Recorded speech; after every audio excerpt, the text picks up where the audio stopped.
Chapter 1. Tom and his friends. Tom. Tom. Where are you? No answer. Where is that boy? When I find him, I'm going to. Aunt Polly looked under the bed. Then she opened the door and looked out into the garden. Tom. She heard something behind her. A small boy ran past, but Aunt Polly put out her hand and stopped him. Ah, there you are. And what's that in your pocket? Nothing, Aunt Polly. Aunt Polly put out her hand and stopped him. Nothing. It's an apple. I can see it. Now listen, Tom. Those apples are not for you and I. Oh, Aunt Polly. Quick, look behind you. So Aunt Polly looked, and Tom was out of the house in a second. She laughed quietly. I never learn. I love that Tom, my dead sister's child, but he isn't an easy boy for an old lady. Well, it's Saturday tomorrow and there's no school, but it isn't going to be a holiday for Tom. Oh no. He's going to work tomorrow. Saturday was a beautiful day. It was summer and the sun was hot and there were flowers in all the gardens. It was a day for everybody to be happy. Tom was the unhappiest boy in the village. Tom came out of his house with a brush and a big pot of white paint in his hand. He looked at the fence. It was 3 meters high and 30 meters long. He put his brush in the paint and painted some of the fence. He did it again. Then he stopped and looked at the fence, put down his brush and sat down. There were hours of work in front of him, and he was the unhappiest boy in the village. After 10 minutes, Tom had an idea, a wonderful idea. He took up the brush again and began work. He saw his friend Joe Harper in the street, but he didn't look at him. Joe had an apple in his hand. He came up to Tom and looked at the fence. I am sorry, Tom. Tom said nothing. The paintbrush moved up and down. Working for your aunt. Said Joe. I'm going down to the river. I'm sorry you can't come with me. Tom put down his brush. You call this work? He said. Tainting a fence. Said Joe. Of course it's work. Perhaps it is and perhaps it isn't, but I like it. Said Tom. I can go to the river any day. I can't paint a fence very often. Joe watched Tom for about 5 minutes. Tom painted very slowly and carefully. He often stopped, moved back from the fence and looked at his work with a smile. Joe began to get very interested and said, Tom, can I paint a little? Tom thought for a second. I'm sorry, Joe.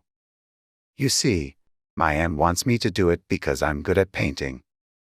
My brother Sid wanted to paint, too, but she said no. Oh, please, Tom, just a little. I'm good at painting too. Hey, do you want some of my apple? No, Joe, I can't. Okay, you can have all my apple. Tom gave Joe the brush. He did not smile, but for the first time that day he was a very happy boy. He sat down and ate Joe's apple. Tom was the richest boy in St. Petersburg.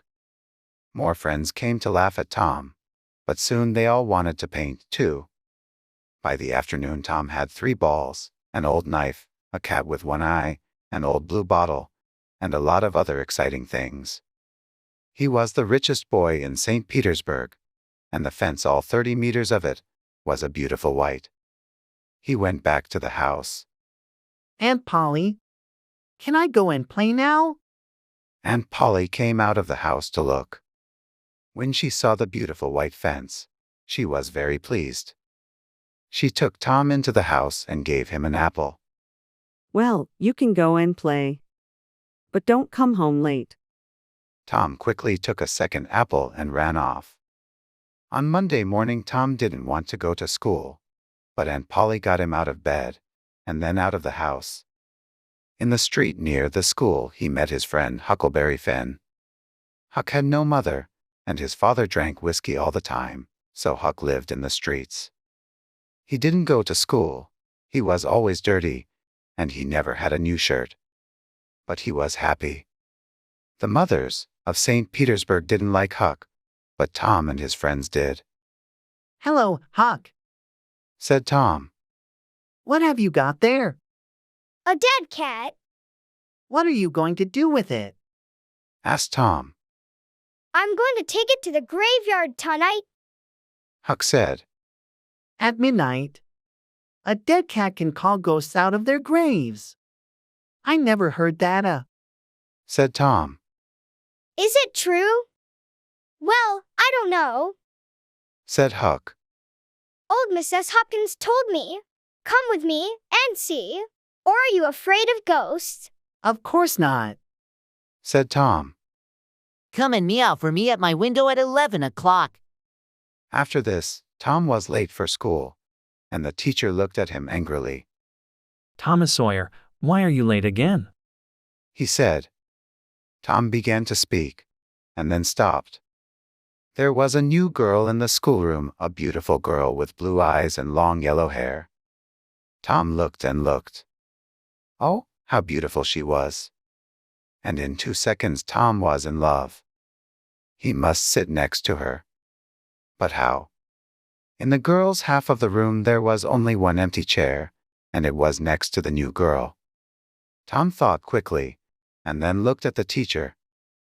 I stopped to talk with Huckleberry Tin. He said. The teacher was very, very angry. Boys were often late for school.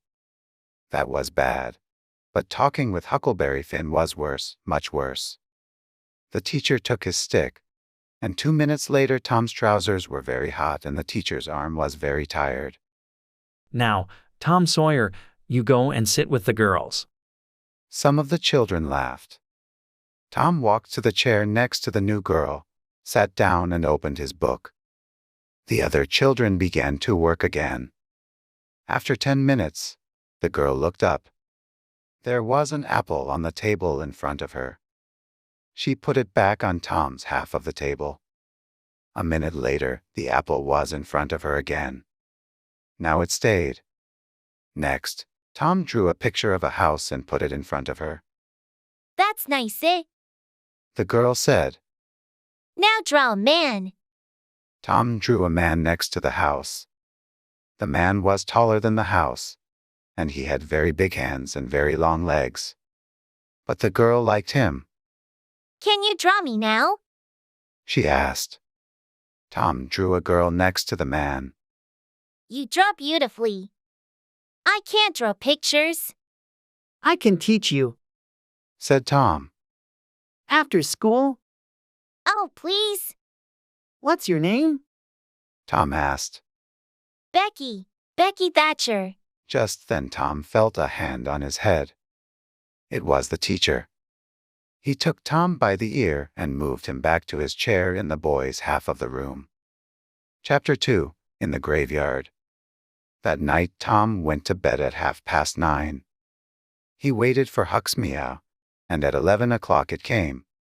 He climbed quietly out of the bedroom window, and then he and Huck walked out of the village with the dead cat.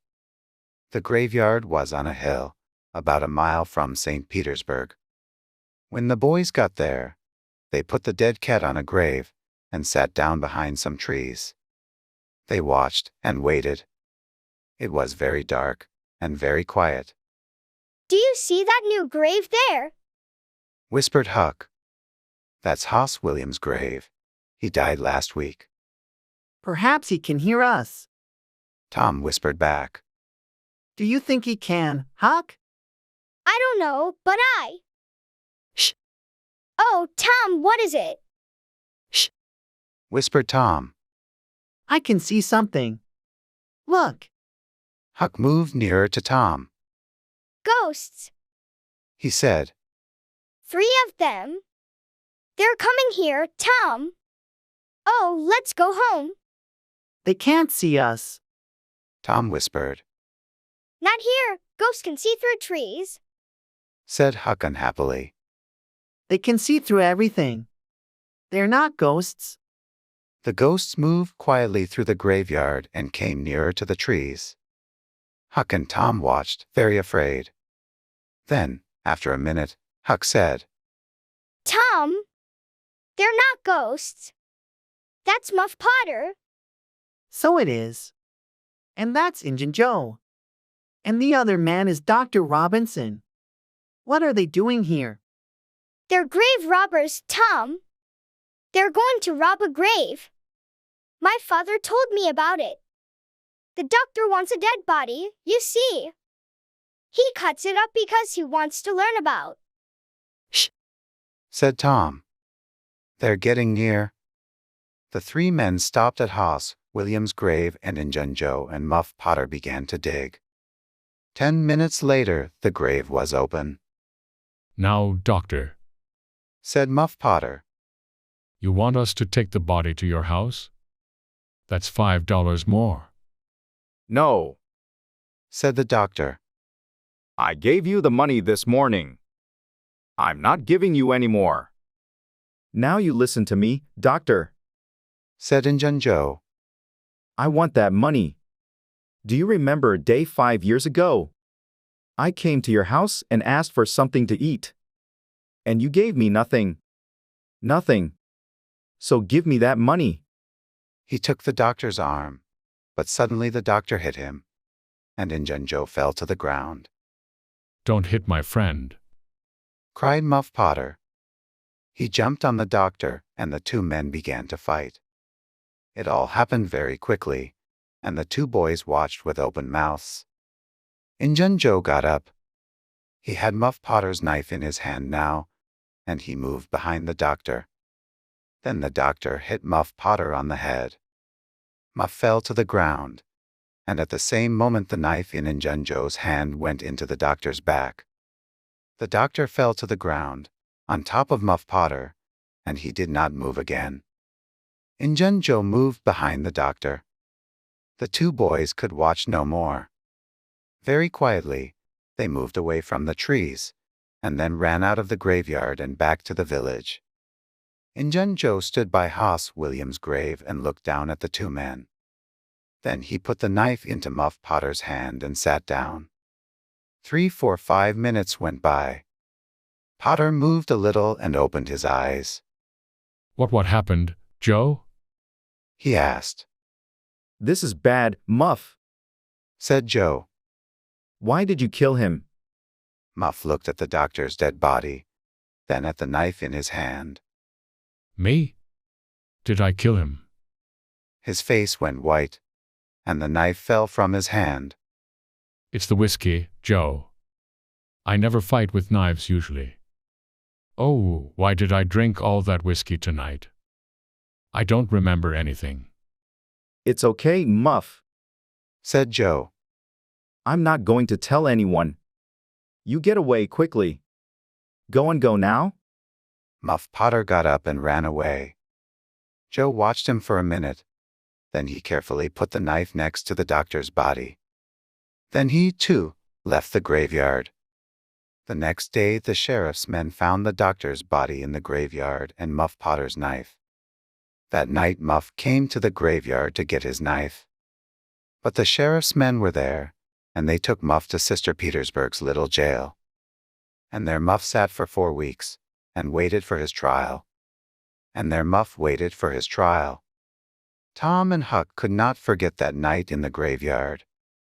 They were very unhappy and very afraid. What are we going to do? Said Tom.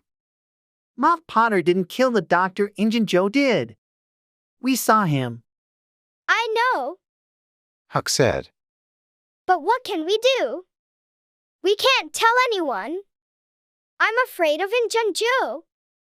He's dangerous. And he's a killer. Do you want a knife in your back? Yes, I'm afraid of him too. Tom said. He thought for a minute. I'm sorry for Muff Potter, but you're right, Huck. We can't tell anyone about Injun Joe. Chapter 3, on Jackson's Island. The summer holidays came, and there was no school. Tom didn't want to think about Muff Potter and Injun Joe, but it wasn't easy. At night, when he was in bed, he saw Injun Joe's face in the dark, and he couldn't sleep. But he couldn't talk to anyone about it. One hot summer's day, he and Joe Harper were down by the Mississippi River. They sat and watched the boats, and fished and talked.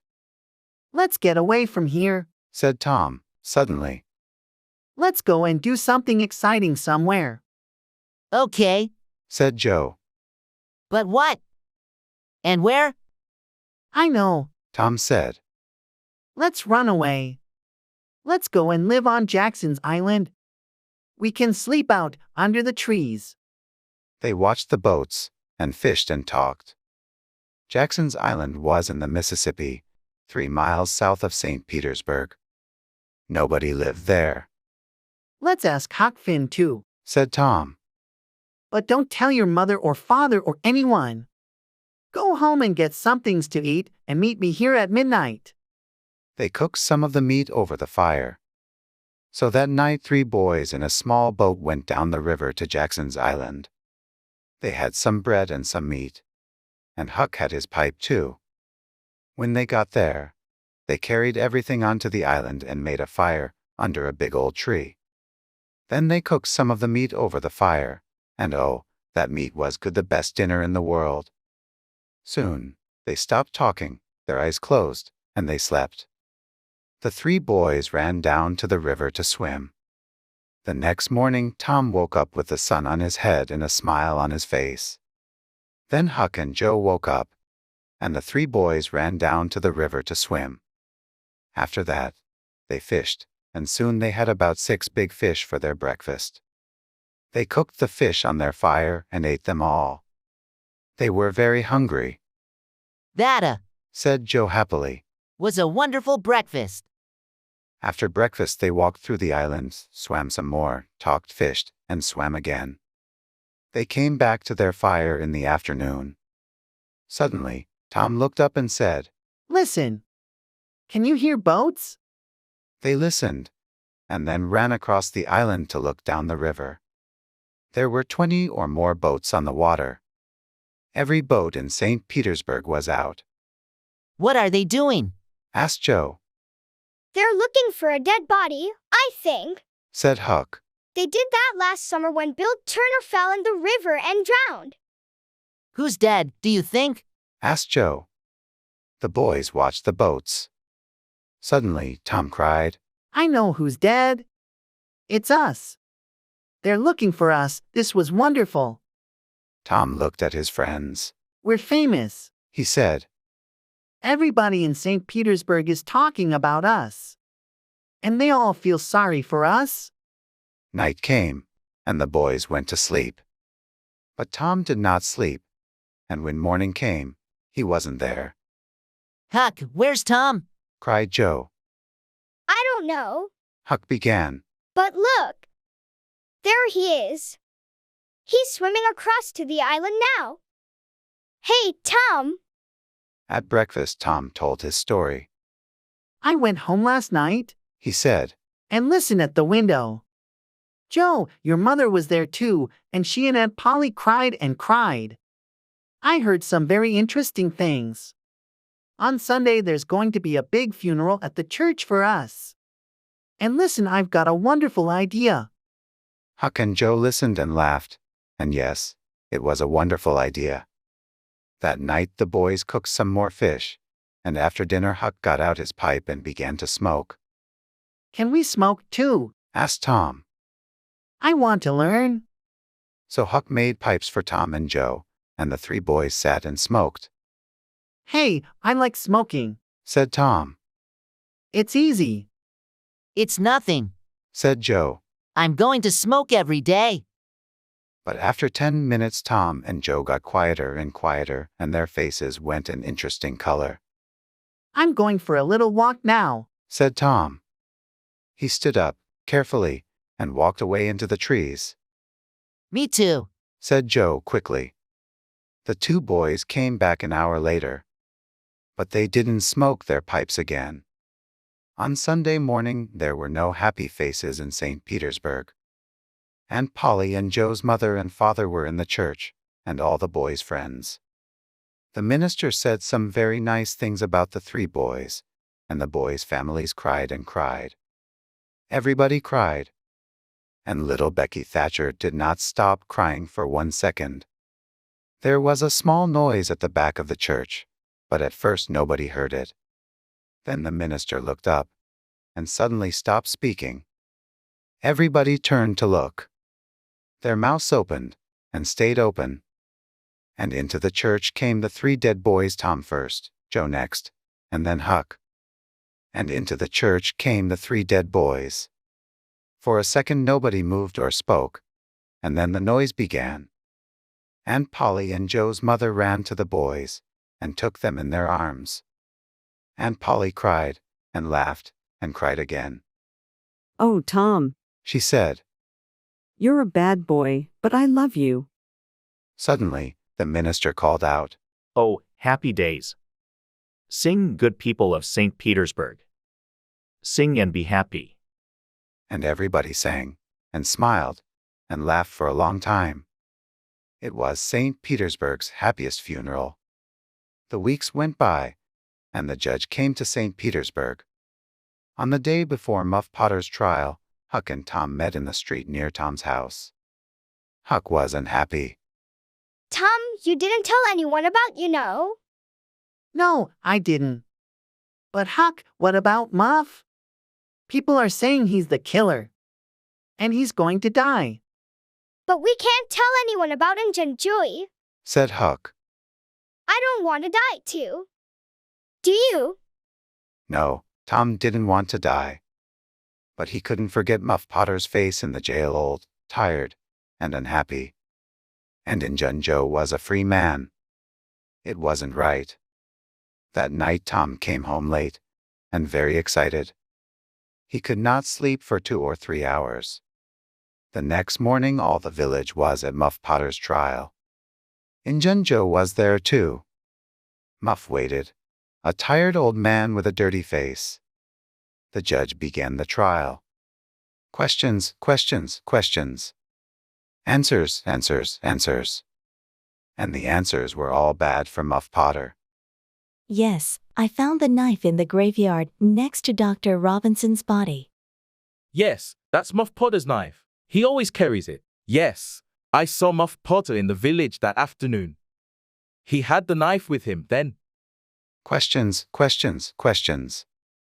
Muff Potter began to look more and more unhappy. Then the judge said, "Call Thomas Sawyer." St. Petersburg sat up. What did young Tom Sawyer know? Everybody looked at him and waited. Thomas Sawyer, where were you on the 17th of June at the hour of midnight? In the graveyard. Why? I went there to see ghosts. With a dead cat. St. Petersburg laughed, and the judge looked angry. And where were you in the graveyard, Thomas? Behind the trees near Hoss Williams' grave. Injun Joe's face suddenly went white. Now, my boy, Said the judge. tell us your story. And so Tom told his story, and St. Petersburg sat and listened to him with open mouths. And then Muff Potter fell, and Injun Joe jumped with the knife and... Crash. Injun Joe jumped through the window, and was out and away in a second. St. Petersburg loved Tom for a week. But Tom was not happy. Injun Joe was not in jail, and he was a dangerous man. Tom slept badly for weeks. The slow summer days went by. Injun Joe did not come back to St. Petersburg, and Tom began to forget. Chapter 4, Treasure. There is a time in every boy's life when he wants to go and dig for treasure, and that time came for Tom. So, one hot summer's day, he went to find Huck. Huck liked the idea of treasure. Where are we going to dig? He asked. An old dead tree is best, Who puts the treasure under old trees? Robbers. said Tom. And then they go away, or they forget to come back for the treasure. There's a dead tree on Cardiff Hill. Said Huck. Let's go there. I've got an old pick and shovel. It was 3 miles to the old tree, and the boys arrived tired and hot. They dug for an hour or two, but they didn't find any treasure. Then they stopped, and Tom looked down at an old house at the foot of the hill. "I've got an old pick and shovel," Hey, look! he said. Nobody lives in that old house. Let's go there. Old houses are always good for treasure. Good for ghosts, too. Said Huck. They took the pick and shovel with them, went down the hill, and into the old house. They looked in all the rooms downstairs, and then went upstairs. But there was no treasure, and no ghosts. Then they heard a noise. "Shh," said Tom, suddenly. What's that? Ghosts. Whispered Huck. There were holes in the floor, and through them the boys could see into the rooms downstairs. No, Tom whispered. it's two men. One is the old Spaniard. He came to live in the village last week. I don't know the other man. Shh, let's listen to them. The two men sat down on the floor. The Spaniard had a green hat and long white hair. The other man was small and dark. He took out a bag and began to open it. It's hot in here. The Spaniard said. He took off his green hat, and then he took off his long white hair. Tom, Huck whispered upstairs. that's Injun Joe. We took $650 when we robbed that houses. Said the second man. He took some money out of the bag. We can take $50 with us now. What are we going to do with the 600? Leave it here. Said Injun Joe. We can come back and get it next week. Here, give me the bag. He walked across the room to the fireplace, moved two big stones from the floor, and began to dig with his knife. Upstairs, the two boys watched excitedly. Treasure. $600 of wonderful treasure. Injun Joe stopped digging. Hello, what's this? He said. There's something here. It's an old box. The two men got the box out and opened it. It's money. Said Injun Joe's friend. Injun Joe put his hand into the box. There are thousands of dollars here, he said, and the two men looked at the money with happy smiles. But who? Began Injun Joe's friend. Don't ask. Injun Joe said. It's our money now. We can't take it with us today, said his friend. What can we do with it? Put it back under the floor. Ease, said Injun Joe. No. Let's put it under the cross. Nobody goes there. We can take it there tonight. When night came, the two men carried all the money away. The boys did not go after them because they were afraid of Injun Joe, but they wanted very much to find that cross. For a week the two boys thought and thought about the treasure. It was under the cross. But where was the cross? In St. Petersburg the boys watched the Spaniard carefully, but they didn't see a cross, and they didn't find the treasure. Chapter 5, In the Cave. The next Saturday was Becky Thatcher's birthday, and all Becky's friends were very excited. It's going to be a wonderful day, Becky told Tom. We're going to have a picnic by the river, and after that, we can visit McDougal's cave. So in the morning, a big boat took Becky, Tom, and all their friends down the river. There were some older children on the boat too, but all the mothers and fathers stayed at home. Picnics are better without them. And it was a very happy, noisy picnic. After the picnic, the children took out their candles and ran up the hill to the cave. The mouth of the cave was dark, and some of the children were afraid at first. But caves are exciting, so in the end everybody went in. McDougal's cave was very, very big, with hundreds of tunnels and rooms.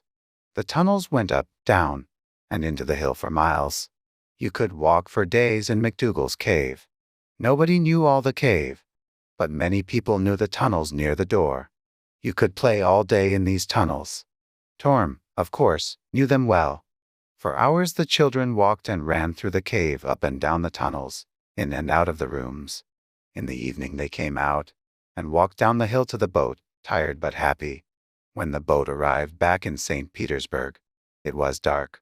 Huck Finn saw the boat, but he did not know about the picnic. He did not go to birthday picnics, of course, because the mothers of St. Petersburg did not like him. But tonight Huck was only interested in treasure, Injun Joe's treasure. Injun Joe was in an old building by the river, and Huck waited in the street near the building. Perhaps, He thought, Injun Joe's cross is in there, and the box of money. I must wait and watch. I can tell Tom about it tomorrow. But Injun Joe didn't come out. At midnight it began to taine, and Huck waited all night in the cold street. In the morning he could not move and he could not speak. He felt cold, then hot, then cold, then hot again. Mrs. Douglas, a woman from the church, found him in the street. She took him to her home and put him to bed, and there he stayed for 2 weeks. He was very ill, and so he did not hear about Tom and Becky. But on Sunday morning all St. Petersburg knew about Tom and Becky because they were not on the boat when it came back to the village. Where were they? Were they lost in the cave? And were they alive or dead? At first Tom and Becky played with their friends in the cave. Then Tom wanted to go down a new tunnel, and Becky went with him. Sometimes Tom put a mark on the tunnel wall. They walked and talked, and went into a second tunnel, then a third. Sometimes Tom put a mark with candle smoke on the tunnel wall. He wanted to find the mouth of the cave again. Then they came out of the tunnels into a big room. There were hundreds of bats in this room, and the candles woke them up. Tom took Becky's hand and they ran into the nearest tunnel, with the bats behind them. But one bat hit Becky's candle and it went out. The children ran and ran through the tunnels, and at last they got away from the bats. They stopped and sat down. Suddenly, it was very, very quiet. Where are we now, Tom? Becky whispered, afraid. I don't know, said Tom. I think it's time to go back. But we can't go through that big room because of the bats. Let's go down this tunnel. They went down one tunnel, then a second, a third, a fourth. Then they wanted to find the big room with the bats again, but they couldn't. Becky began to cry. Tom, we can't get out. We're lost. Tom, we're lost. They walked and walked. When they were tired, they sat down. Then they got up and walked again. Time went by. Was it day or night? They didn't know. Then Tom wanted to find water. They had nothing to eat, and they must have something to drink. They found a very small river and sat down next to it. Becky, said Tom, we must stay here, near this river. This is our last candle, and... He did not finish, but Becky understood. Tom! Yes, Becky. Are they going to come and look for us? Of course, when the boat gets to St. Petersburg. But how can they find us in these hundreds of tunnels? Oh, Tom, we're going to die in here. Becky began to cry again. Then the candle went out and the two children were in the dark. They sat for hours and hours. They slept a little, then woke up, then slept again. Was it Sunday now? Or Monday? Suddenly Tom sat up. Listen, somebody's calling. The two children listened. They heard it again, a little nearer. They called back. Then they began to walk down the tunnel in the dark, with their hands on the wall. They stopped and listened again, but now they couldn't hear anything. Slowly, they went back to their river. They slept again, and woke up very, very hungry. Perhaps it's Tuesday now, Tom thought. What can I do? I must do something. Then he had an idea. Becky, listen. I've got a long string in my pocket. I can go down some of the small tunnels and get back to you with the string. You wait here. Slowly and carefully, Tom went down the first tunnel on his hands and knees. Then the tunnel wall on his right finished, and there was nothing.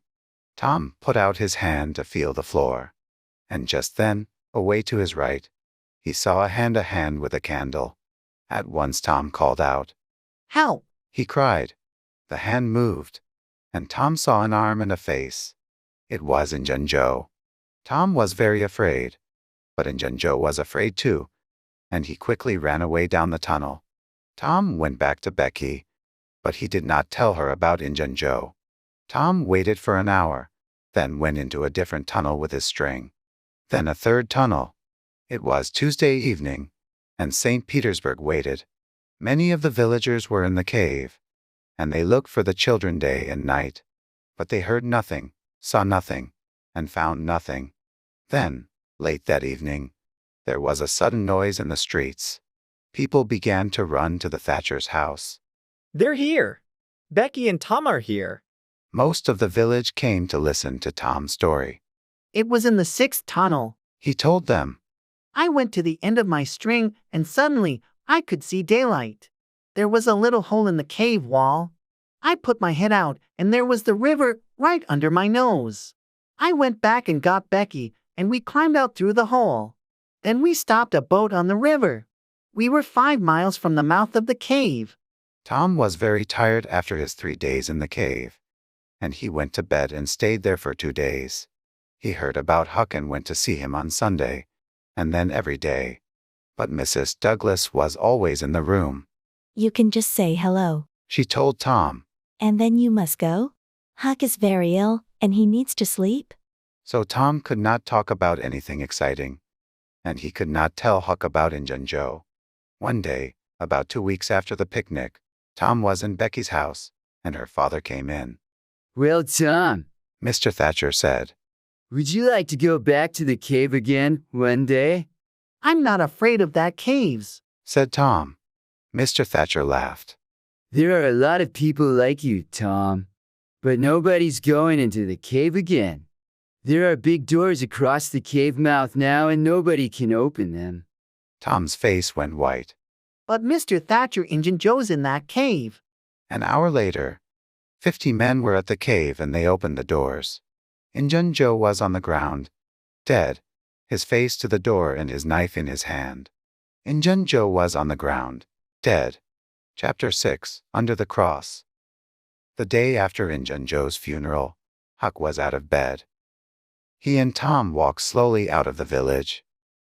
They had a good, long talk, and Huck heard all about the picnic, the cave, and Injun Joe. We're never going to find the money now, said Huck. Huck, said Tom. The money isn't in St. Petersburg. It's in the cave, I know it is. Why was Injun Joe in the cave? Because he took the box of money there. Right. Huck looked excited. Say that again, Tom. The money's in the cave, and we can get to it easily. Let's go there now. I've got some candles and a long string. We can take a boat and put it back later. 20 minutes later, the boys were in a boat on the Mississippi. They went 8 miles down the river, and then Tom stopped by some small trees. Here we are, he said. Tom's hole was just behind the trees. Tom took a candle and climbed in. Huck climbed in after him. Injun Joe never found this hole, said Tom. Or he did find it and couldn't get through it. It's very small. The boys went carefully through the tunnels with their string. Then Tom stopped. The boys went 8 miles down the river. I saw Injun Joe about here, he said. And look, Huck, there's the cross. There was a big smoke cross on the tunnel wall. The boys looked up and down the tunnel, but there was no box of money. Injun Joe said under the cross, said Tom. Perhaps it's under the ground. Look, we can move these stones. The boys took their knives and began to dig by the tunnel wall. Very soon, they found a second, smaller tunnel under the wall. They climbed down into it and came into a small room. There was a bed, 2 whiskey bottles, some old shoes, and the box of money. When somebody finds treasure, everybody hears about it very quickly. The 2 boys carried the box through the village. And when they got to Aunt Polly's house, half the village was with them. Everybody went into the house. Oh, Tom, cried Aunt Polly. What is it now? And what have you got there? Tom put the box on the table and opened it. There were $12,000 in that box. And suddenly, Tom Sawyer and Huckleberry Finn were the richest people in St. Petersburg.